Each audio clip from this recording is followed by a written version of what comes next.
नमस्कार, डेली 24 भारत देख रहे हैं आप। मैं हूं आपके साथ साहिल धुलिया। तो बुलेटिन की शुरुआत करते हैं। प्रधानमंत्री नरेंद्र मोदी ने जापान की नई प्रधानमंत्री साने ताकाइची को उनकी ऐतिहासिक जीत पर बधाई दी। मंगलवार को जापान की संसद में हुए मतदान में ताकाइची ने बहुमत हासिल कर देश की पहली महिला प्रधानमंत्री बनने का गौरव प्राप्त किया। ये जापान की राजनीति में एक ऐतिहासिक मोड़ माना जा रहा है, जहां पहली बार किसी महिला को देश की सर्वोच्च कार्यकारी पद की जिम्मेदारी सौंपी गई है। जापान की संसद के 2 सदनों, उच्च सदन और निचले सदन में मतदान हुआ और उच्च सदन में ताकाइची को 125 वोट मिले, जो आवश्यक बहुमत से केवल 1 वोट ज्यादा थे। वहीं निचले सदन में उन्होंने 237 वोट हासिल किए, जो स्पष्ट बहुमत था। इस परिणाम के साथ उन्होंने अपने प्रतिद्वंदियों को पीछे छोड़ते हुए प्रधानमंत्री पद संभाला। तो प्रधानमंत्री नरेंद्र मोदी ने सोशल मीडिया प्लेटफॉर्म एक्स पर पोस्ट करते हुए साने ताकाइची को बधाई दी। उन्होंने कहा कि वो भारत जापान के विशेष रणनीतिक और वैश्विक साझेदारी को और मजबूत करने के लिए उनके साथ मिलकर काम करने को तत्पर है। मोदी ने यह भी कहा कि दोनों देशों के गहरे होते संबंध हिंद प्रशांत क्षेत्र और उसके आगे शांति, स्थिरता और समृद्धि के लिए महत्वपूर्ण भूमिका निभाएंगे। साने ताकाइची की जीत न केवल जापान की राजनीति में महिला नेतृत्व का नया अध्याय खोलती है, बल्कि ये भारत जापान संबंधों के नए दौरे की शुरुआत का भी संकेत देती है। वहीं दिल्ली में यमुना नदी में केमिकल डाले जाने की खबर ने राजनीतिक और पर्यावरणीय बहस को तेज कर दिया है। समाजवादी पार्टी के अध्यक्ष अखिलेश यादव ने इस मुद्दे पर भाजपा सरकार को घेरते हुए कहा कि नदियों में रसायन डालने से पहले उनके मानव स्वास्थ्य और पर्यावरण पर प्रभावों का मूल्यांकन होना चाहिए। उन्होंने केंद्र और राज्य सरकारों से इस मामले की तत्काल उच्च स्तरीय जांच की मांग की। अखिलेश यादव ने कहा कि यमुना केवल दिल्ली की समस्या नहीं है, ये मथुरा, आगरा होते हुए प्रयागराज तक पहुंचती है और गंगा में मिलती है, इसलिए इसका प्रदूषण पूरे उत्तर भारत को प्रभावित करता है। उन्होंने आरोप लगाया कि भाजपा सरकार ने नमामि गंगे और अन्य सफाई योजनाओं में अरबों रुपए खर्च करने के बावजूद ठोस नतीजे नहीं दिए। डॉक्टरों और पर्यावरण विशेषज्ञों ने चेतावनी दी है कि बिना वैज्ञानिक परीक्षण के यमुना में रासायनिक पदार्थ डालना बेहद खतरनाक हो सकता है। इससे त्वचा संक्रमण, आंखों में जलन, एलर्जी, जलचर जीवों की मृत्यु और दीर्घकालिक जल प्रदूषण जैसी गंभीर समस्याएं उत्पन्न हो सकती हैं। विशेषज्ञों का कहना है कि ऐसे प्रयोग केवल प्रमाणित वैज्ञानिक की निगरानी में ही किए जाने चाहिए। यमुना प्रदूषण का ये मामला एक बार फिर सरकार की नदी संरक्षण नीतियों और जवाबदेही पर गंभीर सवाल भी खड़े करता हुआ दिखाई पड़ रहा है।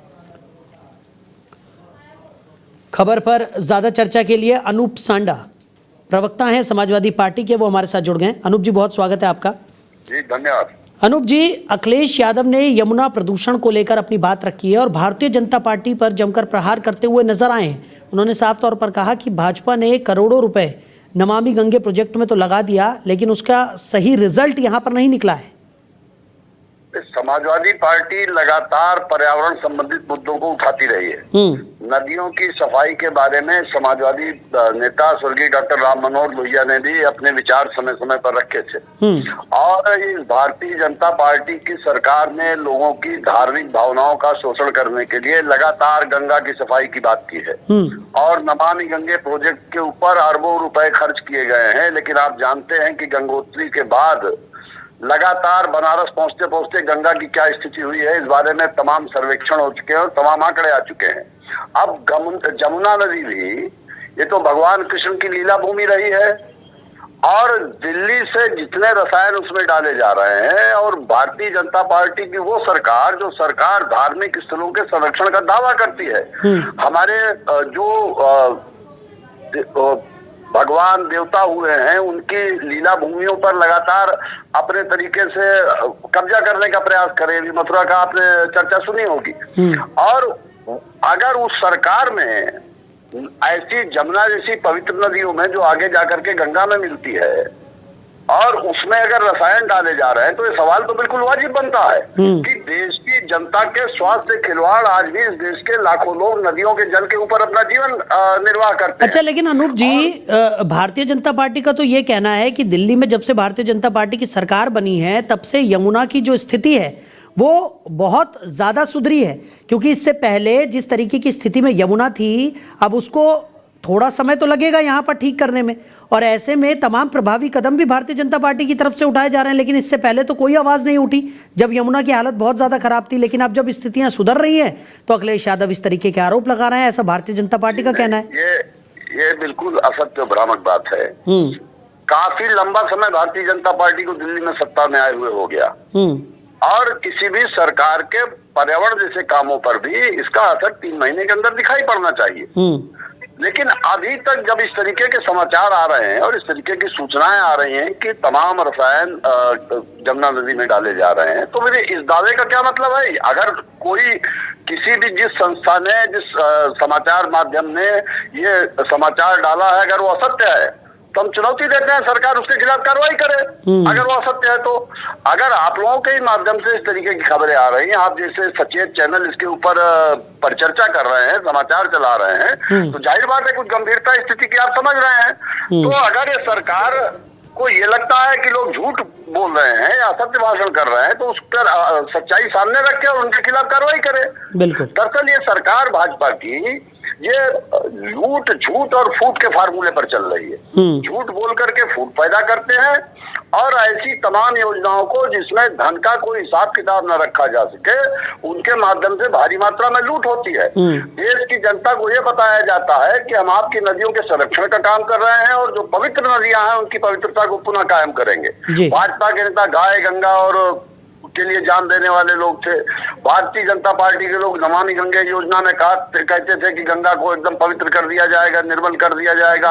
आज जमुना नदी की बात आ रही है तो हमारा ये मानना है कि भाजपा की सरकार मात्र घोषणाएं करती है, लेकिन अपनी घोषणाओं पर अमल करना भारतीय जनता पार्टी की सरकार का काम नहीं है।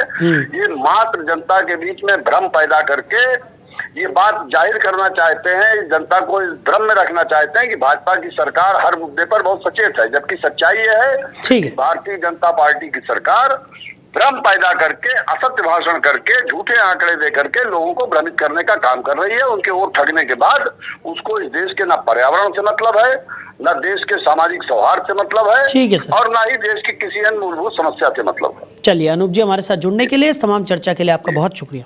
बहुत तो नमामि गंगे की नाकामी को लेकर सवाल उठाते हुए अखिलेश यादव नजर आए। उन्होंने साफ तौर पर कहा कि यमुना में इस तरीके से जो केमिकल को मिलाया जा रहा है वो बेहद, उसके परिणाम जो हैं वो काफ़ी दुष्परिणाम निकल कर सामने आ सकते हैं और लोगों की जान से खिलवाड़ भारतीय जनता पार्टी कर रही है। वहीं नवी मुंबई के वाशी इलाके में देर रात एक बड़ी हाई राइज इमारत में भीषण आग लग गई, जिसमें एक पूरे परिवार की मौत हो गई। आपको बता दें कि फायर ब्रिगेड की टीम ने मौके पर पहुंचकर आग को काबू में करने की कोशिश शुरू की, लेकिन आग इतनी तेज थी कि वो 10वीं और 11वीं और 12वीं मंजिल तक फैल गई। जानकारी के मुताबिक इस हादसे में पति पत्नी और उनकी 6 साल की बेटी की मौत हो गई। आग लगने का कारण अभी तक स्पष्ट नहीं हुआ है। राहत और बचाव कार्य जारी है और फायर ब्रिगेड की टीम पूरी इमारत को सुरक्षित बनाने के लिए प्रयास कर रही है। आग के कारण आसपास के इलाके में भी खतरा पैदा हो गया था। पड़ोसी और लोगों ने तुरंत फायर ब्रिगेड को सूचना दी। इमारत में और कोई फंसा है या नहीं, इसकी जांच जारी है। अधिकारियों ने लोगों से सुरक्षित दूरी बनाए रखने की अपील की है। स्थानीय प्रशासन और पुलिस ने भी राहत कार्यों में मदद के लिए टीम तैनात की है। अग्निशमन अधिकारियों का कहना है कि आग को पूरी तरह से बुझाने में अभी कुछ घंटे लग सकते हैं। यह हादसा नवी मुंबई में रहने वाले लोगों के लिए एक बड़े सदमे के रूप में निकलकर सामने आया और आसपास के लोग और पड़ोसी इस दुखद घटना से स्तब्ध हैं। अधिकारियों ने आग लगने के कारणों की जांच शुरू कर दी है और सभी प्रभावित लोगों के लिए मदद मुहैया कराने का आश्वासन भी दिया है। वहीं महाराष्ट्र के सोलापुर में मुंबई हैदराबाद हाईवे पर देर रात एक बड़ा सड़क हादसा हुआ। 2 एसयूवी की टक्कर इतनी जबरदस्त थी कि मौके पर ही 4 लोगों की मौत हो गई। वहीं 2 अन्य लोग गंभीर रूप से घायल हुए हैं और उन्हें नजदीकी अस्पताल में भर्ती कराया गया। घटनास्थल पर पहुंची स्थानीय पुलिस और आपातकालीन टीम ने राहत एवं बचाव कार्य तुरंत शुरू किया। घायल लोगों को प्राथमिक चिकित्सा देने के बाद अस्पताल भेजा गया। दुर्घटना की वजह से हाईवे पर लंबा जाम लग गया और ट्रैफिक पुलिस ने आसपास के मार्गों से आवाजाही को नियंत्रित किया। प्रारंभिक जांच में पता चला कि तेज रफ्तार और सीमित विजिबिलिटी इस हादसे का कारण हो सकते हैं। दुर्घटना स्थल पर कार के टुकड़े और सामान इधर उधर बिखरे हुए पाए गए। पुलिस ने दुर्घटना की जांच शुरू कर दी है और किसी और जोखिम से बचाव के लिए इलाके में सुरक्षा बढ़ा दी गई है। तो सोलापुर के स्थानीय अधिकारी ने कहा कि हादसे में मृतक के परिवारों को सभी जरूरी सहायता दी जाएगी और घायलों का इलाज प्राथमिकता के आधार पर चल रहा है। स्थानीय लोगों और राहगीरों से सुरक्षा नियमों का पालन करने की अपील भी की गई है। यह हादसा आपको बता दें कि मुंबई हैदराबाद हाईवे पर हुई हाल की सड़क दुर्घटनाओं में से सबसे गंभीर माना जा रहा है और प्रशासन ने लोगों से सावधानी बरतने की अपील भी की है। तो खबर पर ज़्यादा जानकारी के साथ मुरारी सिंह हमारे सहयोगी हमारे साथ जुड़ गए। मुरारी, सोलापुर में मुंबई हैदराबाद हाईवे पर यह भीषण सड़क हादसा हुआ है, क्या कुछ जानकारी मिल पा रही है? हाँ बिल्कुल, सोलापुर की घटना है और इस हादसे में जो है अब तक 4 लोगों की मौत की पुष्टि हुई है, जबकि 2 लोग गंभीर रूप से जख्मी है। हालांकि घटनास्थल पर पहुंची आरटीओ टीम और प्रशासन ने अभी तक पुष्टि नहीं कर पाई है कि घटना किस कारणों बस हुआ है, लेकिन घटना काफी बेहद और दर्दनाक था, क्योंकि अगर गाड़ी के उन देखे तो पूरे परखच्चे उड़े हुए हैं, जहां तहां लोग बिखरे हुए हैं। समय रहते जो लोग अस्पताल पहुंचे हैं उनका इलाज जारी है। जी चलिए मुरारी, हमारे साथ जुड़ने के लिए, इस तमाम जानकारी के लिए आपका बहुत शुक्रिया। तो सोलापुर में मुंबई हैदराबाद हाईवे पर 2 एसयूवी के बीच ये भीषण टक्कर हुई। 2 लोग गंभीर रूप से घायल बताए जा रहे हैं, जिनका इलाज किया जा रहा है। पुलिस ने दुर्घटना की जांच शुरू कर दी है और दुर्घटना के कारणों का पता लगाने में जुटी हुई है। वहीं छतरपुर के बागेश्वर धाम में दीपोत्सव का पर्व इस वर्ष श्रद्धा और उत्साह के साथ मनाया गया। पंडित धीरेन्द्र शास्त्री ने इस अवसर पर सेवा कर रहे कर्मचारियों और सेवादारों को मिठाई और चांदी के सिक्के दक्षिणा के स्वरूप प्रदान किए। उन्होंने सबसे पहले धाम की गौशाला में गौ, अश्व और वाहन पूजन किया और फिर बागेश्वर बालाजी के चरणों में दीप प्रज्वलित किए गए।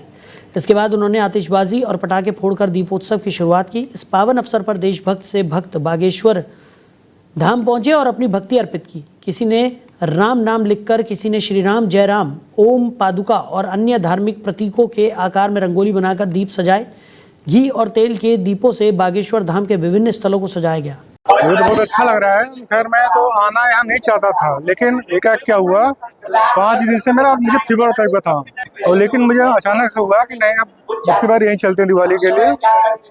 जो कि मैं ट्रेन में बैठा तो भी दवाई लेके बैठा, 2 दिन का अलग से स्टोव। जैसे मैं आज यहाँ पाया तो मतलब दवा खाना बंद कर दिया। आज से पॉजिटिव एनर्जी मिली बराबर, और काफी खुशी लगा। महाराज जिससे मिल गया, महाराज ये देखिए लगता है ऊपर का विधि का विधान लिखा हुआ है, क्योंकि एक आदमी का, मैं अभी तक अपने जितना भी दिवाली था मैं फैमिली के साथ मनाता था, परिवार के साथ, माँ बाप या बच्चे जो भी हो, लेकिन अपने लाइफ में फर्स्ट टाइम पे मैं यहाँ बालाजी पे दिवाली मना रहा हूँ, जिंदगी में पहली बार। मुझे तो बहुत अच्छा लग रहा है। तो फिलहाल इस बुलेटिन में मेरे साथ इतना ही। आप बने रहिए। नमस्कार।